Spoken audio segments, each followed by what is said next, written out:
Happy holidays and Merry Christmas, which is today, on the day that this is releases. If you celebrate it, I hope you get all the presents. My present to you is the Bingies. Now that we've watched season 1 of Sons of Anarchy, it's time to introduce the Bingies, where I give out some meaningless awards and do other silly things like trying to recap the season in rhyme, for which I don't actually need these headphones. I don't know why I have them on my head right now.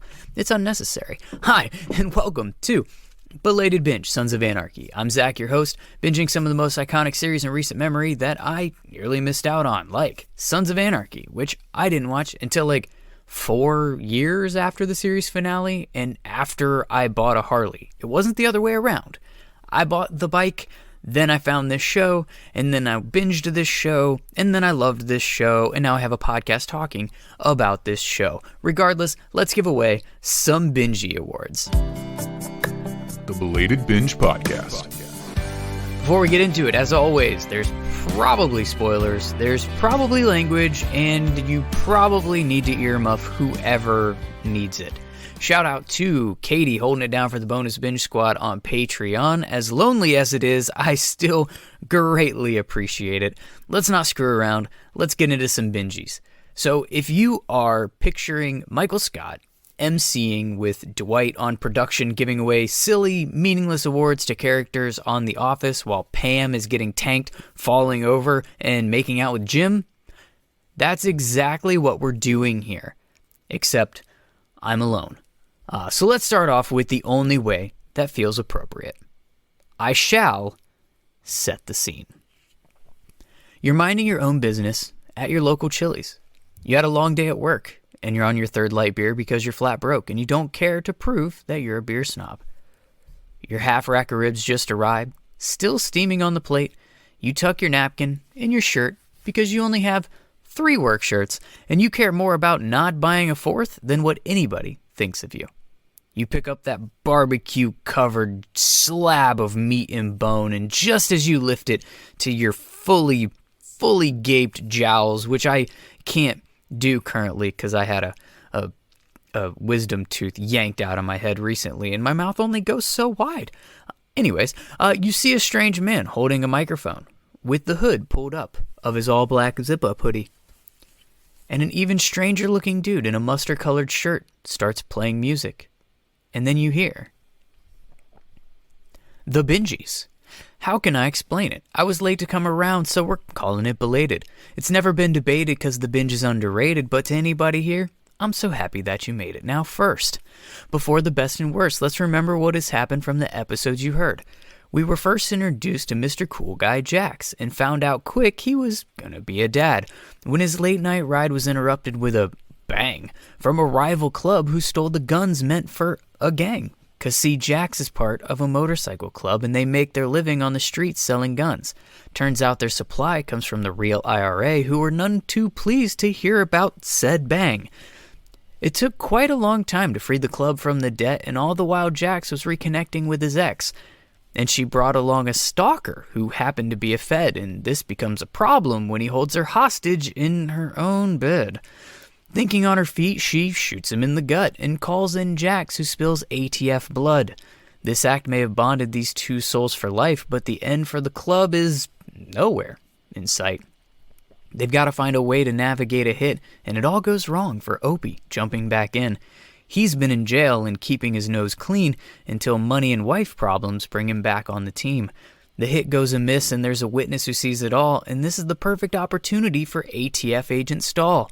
She hangs Opie out to dry to make it look like he lied, and the news of the real witness doesn't reach the club in time. Bullets meant for Opie's head end up with his wife dead, and Jax knows it all and vows to clean up the mess. If you're still here, you must enjoy the stress, and now we're giving out awards that are virtually meaningless. You down with the Bingies? Yeah, you know me. You down with the Bingies? Yeah, you know me. Well, joke landed. Let's give away some Bingie awards for season 1 of Sons of Anarchy. I put 2 1s up for those watching. That's 11, actually, or 2 if you do math. In no scenario is it 1, I guess, unless you multiply. 1 by 1 is 1. Our first category award is going to be the best protagonist from season 1 of Sons of Anarchy. And for me, this is Opie. I would have never guessed in a million years that this could ever not be Jax Teller. I actually thought it was a useless award to give away because it's always going to be Jax. But looking beyond the obvious and actually like kind of picking apart the season, this is Opie's season. He's not in every episode, but the through line for the entire season is tied to him. His reintroduction to the club, how he got locked up in the first place, the impact that had on his family, his struggles financially and with his marriage. And then he's obviously the major climax plot with Agent Stahl setting him up and the bait and switch where Donna gets killed instead of him, friendly fire. I mean, the whole way from episode 1, Jax tries to bring him back in for the boom, and we learn about him, and he ends up not coming and blah, blah, blah, blah, blah. But that was a big Opie thing, even though he wasn't so much in the episode. And then the guy Kyle coming back, like, that was all about Opie, even though the rest of the episode, like, it didn't, none of these episodes until the Stahl stuff really, like, put Opie at the center from a, like, specific spotlight standpoint, but he was at the center of almost every plot point that was going through season 1. And so it's kind of cool to see that outside of Jax, there's really not any super important plot points that go on in season 1 that don't involve Opie in some way. Again, outside of Jax, because Jax always has more going on because he has stuff going on inside and outside the club that we see more pertinently. So like the him and Tara stuff isn't really Opie-centric, but like I guess club plot kind of revolves all around Opie in this season, which I had never truly thought about or noticed until this rewatch that I'm doing for the podcast. And as I've mentioned in past episodes, Opie's kind of become a more central figure for my mind, like as I'm watching, because I don't know, I think I said this when Cousin Amy was here, I think this might be the first time that I'm going back to watch this show, particularly from the beginning, since I've been a dad. I think that the other times that I went back after my daughter was born, I went back to like, maybe I like started at season 5 and watched it through the end or something like that, or I might have just like picked one of the seasons to watch. I don't think I've gone back to now. Like since she was that I can remember anyways.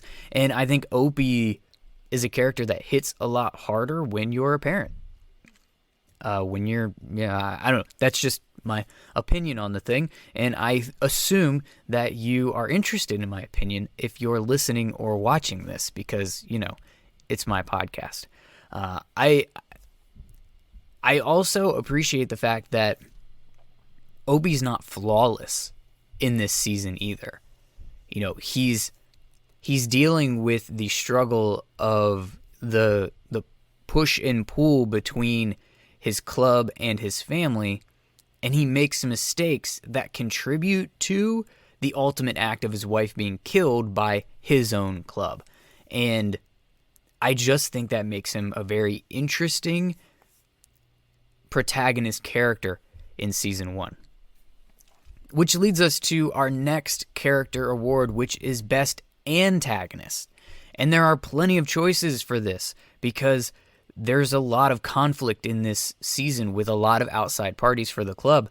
Like, I think maybe even more so than later seasons. I think I might be talking out of pocket a little bit here, but I think the one thing that season 1 had that the other seasons don't is a little bit more, I don't want to call it like total unpredictability, because that insinuates that the rest of the seasons are going to be predictable, and I don't think that that's true. But I think that there was more misdirect and more options for the what is our season-long like challenge or problem that we're trying to solve, or like our season-long villain Who is that for season 1? That wasn't as clear as later seasons. Like, and I'm not going to go super duper spoilery because I know there are some people that are listening to this that are watching the show for the first time. But each of the next 6 seasons of the show have a more consistent, like, we may have things along the way that we button up or deal with or have to overcome, but there's like a consistent villain or a consistent problem that goes through each season a little bit more, I think, than what season 1 did. One of the things I know that I mentioned is back in, I believe it was episode 8, we were blowing Agent Cone's head off of the wall. Like, it was set up as if he might be what our season 1, like, big finale villain, evil boss gonna die, like, challenge is gonna be, and he was gone by episode 8. They wrapped up the debt with the Irish, either like right after that, I think it was. And so it was like these two things that have been major plot points in season 1 were done, and the season was only 2/3 of the way over. And I thought that I actually think I like that, because you don't expect that when you're watching a TV show. When you watch shows and you get the gist, you're kind of like, oh, this is going to be our thing for the season, right? And that's what the later seasons have. But in this one, there were multiple things, and they actually kind of got resolved in unexpected and unpredictable ways, which I appreciated from season 1. So that leads me to, who is that best antagonist from season 1? It's Stahl. She's the perfect villain because she's actually on the right side of the law, but she plays completely dirty to make sure that we hate her, because our protagonists, our heroes, are anti-heroes. They're the bad guys. They are the ones breaking the law. And not only that, but she also makes choices that leave lasting impacts. It's not like Cone, who's a creepy stalker and gets his head blown off without really doing lasting damage. Obviously there was awful shit that happened to Tara, but it doesn't have the staying power strictly from like an antagonist standpoint, and it definitely didn't impact really the club so much. He followed them around, he gave Stahl a clue at one point in time, but most of the time he was just going rogue and attacking Jax in his pursuit of Tara, and wound up physically attacking Tara. But like, it wasn't something that lingers, for the club after he's gone. He's just gone. Darby and Alvarez are also great at different moments, and could, in their micro moments, could easily win like who's the worst at the time, but they do sort of both reach like a little bit of an understanding with Clay and kind of settle down by the end of the season. So in the short term, they're kind of moved to the back burner. Stahl's the one that's awful from the moment that she's introduced. She stays awful throughout, and she has real, meaningful, long-lasting consequences for the damage that she invokes on the club and Opie's family and the internal workings of the club. Like, she's a big old problem, and she stays a big old problem the whole time, making her the best antagonist of this season. And for the spoilery part of this, she's not gone away. She's still breathing. She still has a badge. She still has it out for these guys. She's gonna be back. So now, let's give away best supporting role in this season. And for this one, I can't really believe it, but I'm going with Half Sack. Strictly within the context of this television show and the character in this season, he's really good. He's really funny. He actually has depth to his character. And I remember watching the first time and being excited for his potential journey and character arc that they seemed to be setting him up for. Like, I really felt like he was going to have a major role in this show. I could have easily seen it as like a B plot through the entire series. How he gets his patch, how he comes into his own in the club. He's got his, the cherry stuff on the side. Where could that have potentially gone? He's got a gravity when he's in the scene, and he stands out. And part of that is because he's a prospect. Part of that is because they made the choice to have this character stand out. One of the things that they did, they gave him a white motorcycle instead of a black one like the rest of the club. And if you watch, I think there's a YouTube video where they talk about the bikes, that it was a choice to give him something to show that he's not quite in yet. Like, he stands out. And I think his character stood out similarly. And I think it had a lot of potential. It's unfortunate the things, that led to it. Let's just say the actor had,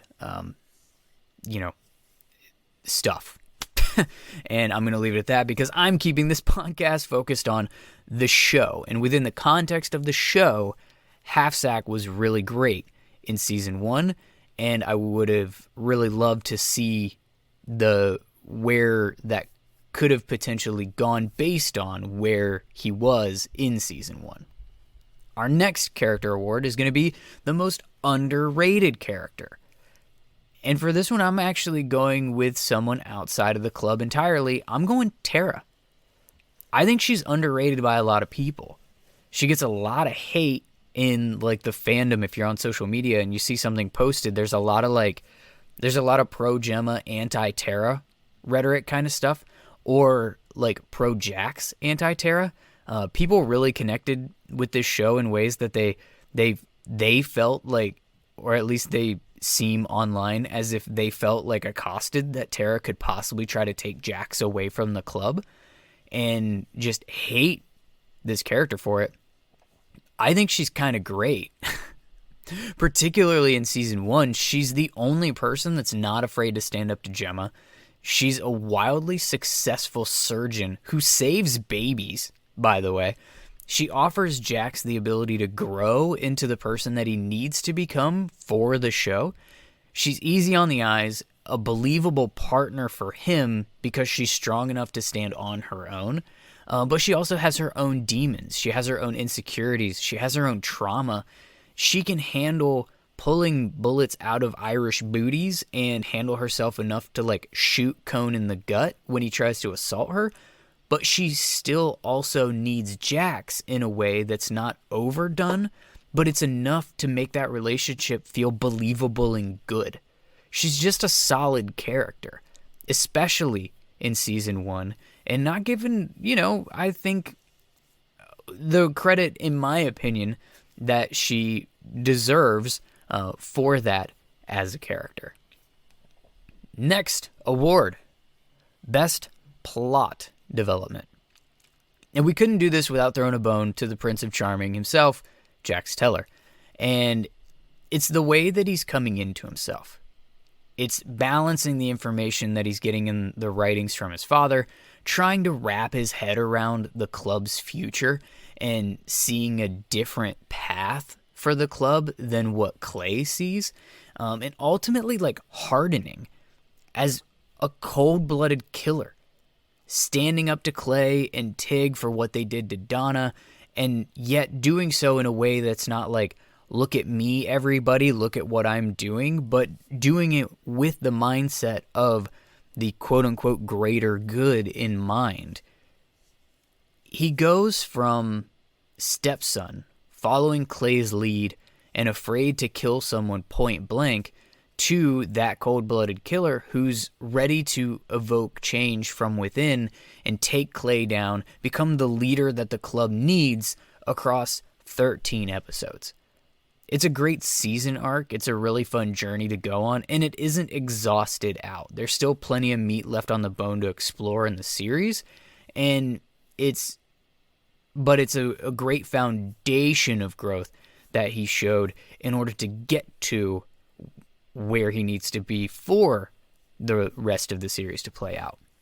And it's not just him. Gemma and Clay's roles too. Tara's role. Becoming a dad. Even how he deals with Wendy. It's just continuous growth and evolution throughout this season for his character. And so while he's not getting the most obvious, who's the protagonist of this show? Duh, the main character protagonist that the whole thing centers around in this essentially told through his story.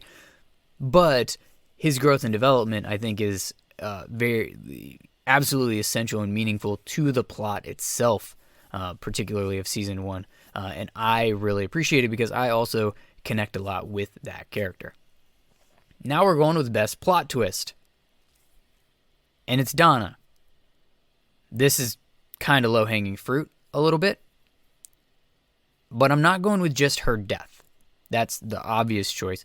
But her character throughout the show, throughout the season, that was a plot twist. She spent the whole season wanting nothing but getting her family away from Sam Crow. And when she's finally forced with the option to flip and run or stay, she doesn't run.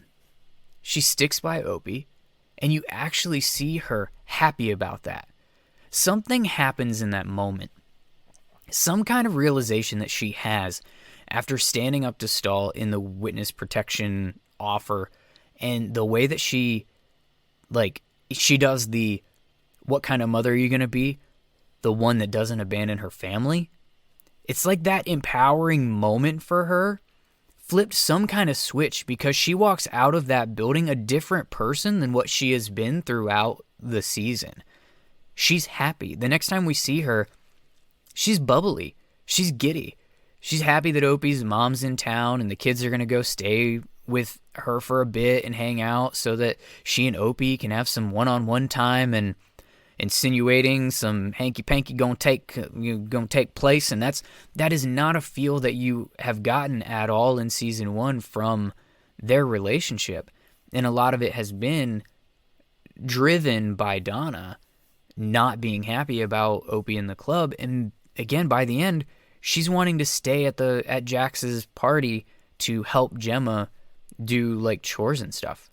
Like, completely wild. The same character who like faced off and didn't want Gemma's charity in the parking lot of the grocery store when she couldn't buy her own groceries and Gemma bought them for her, at the end was wanting to run to the grocery store to grab something for Gemma so she could help her clean up after Jax's party.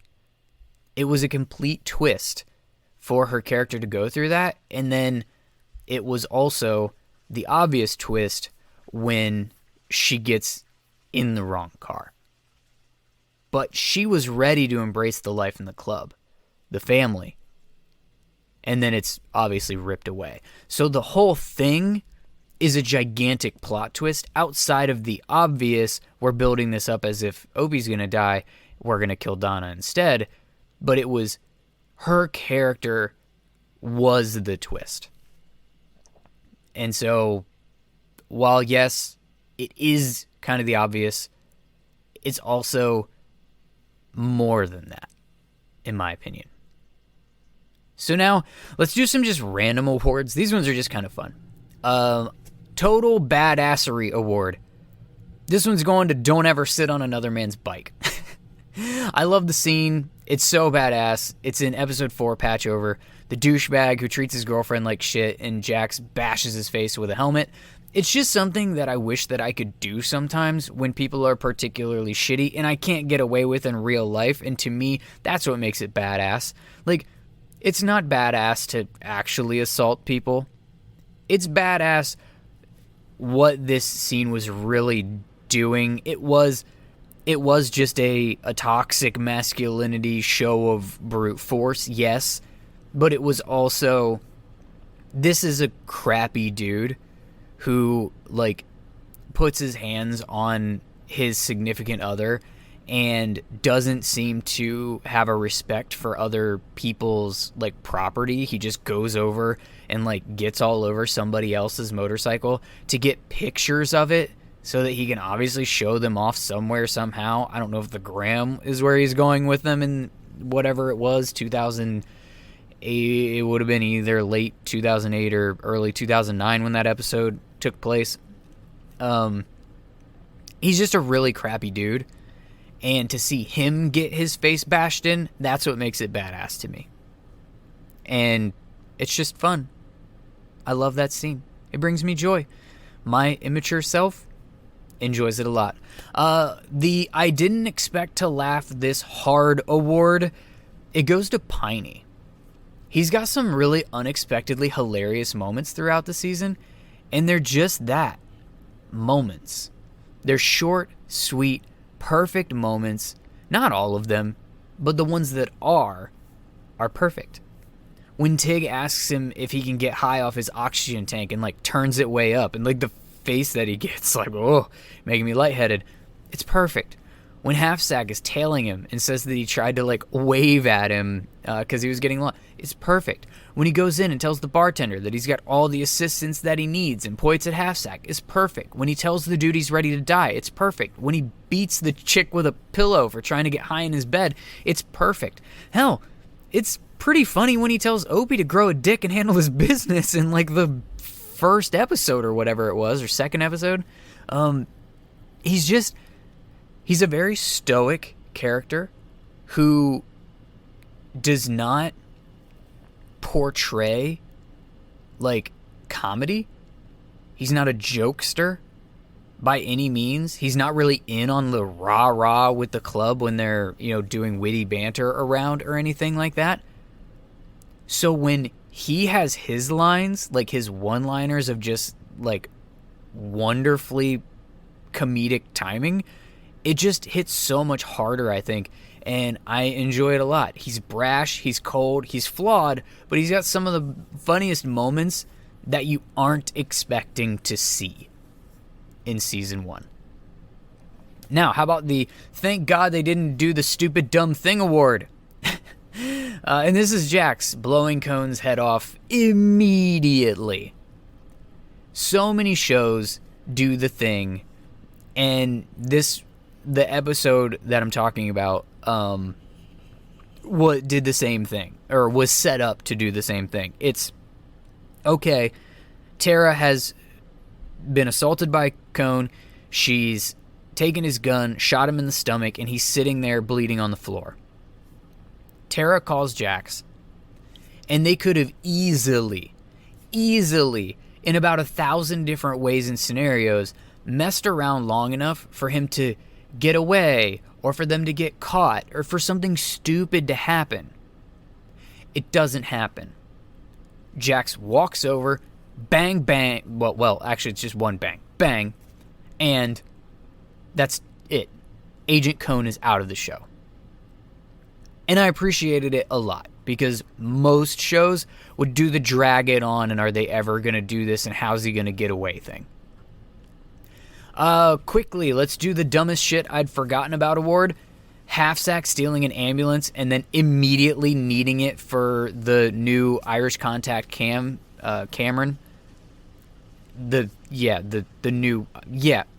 It's silly. It's super convenient.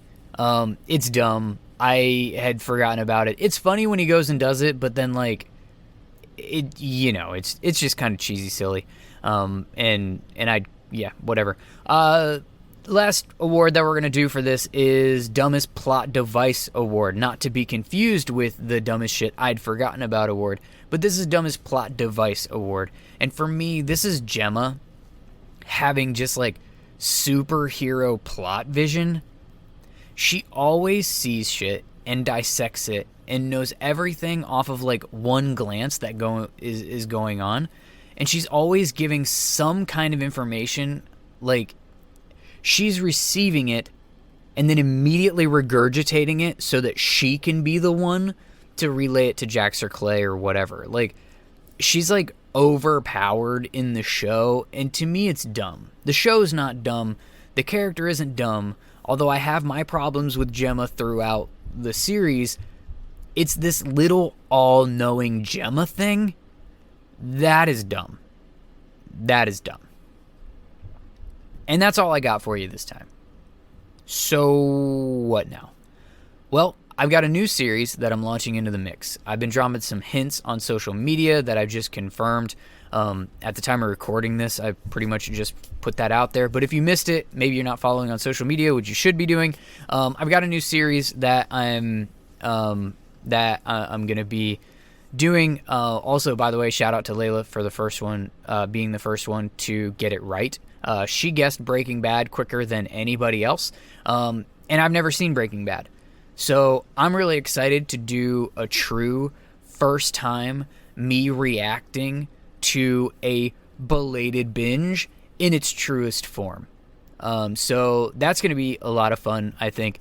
I'm hoping. I hope that you, as a Sons of Anarchy fan, also like Breaking Bad and will join me as I experience it for the first time. And that is the first episode of that is going to launch on January 1st. That's going to be like the, new year, new me, which is next week. So, I'm stoked. I've heard nothing but great things about that show, and I've never seen it. So I'm really hoping that one goes off well. So I'm gonna get that launched, and I'm still then I'm gonna get to work on season 2 of Sons of Anarchy. We might have a little gap here, but my plan is to keep this ride going. This is my favorite show, so I don't plan on stopping watching it and covering it for this podcast. So in the meantime, check out the other binges that are going on. I really do hope you enjoy my first time through Breaking Bad. You can follow me, as I mentioned, on social media for updates on everything. And remember, life is short. Buy the motorcycle. When you do, wear a helmet, dress for the slide, not the ride, and remember to take Belated Binge Sons of Anarchy along for that ride.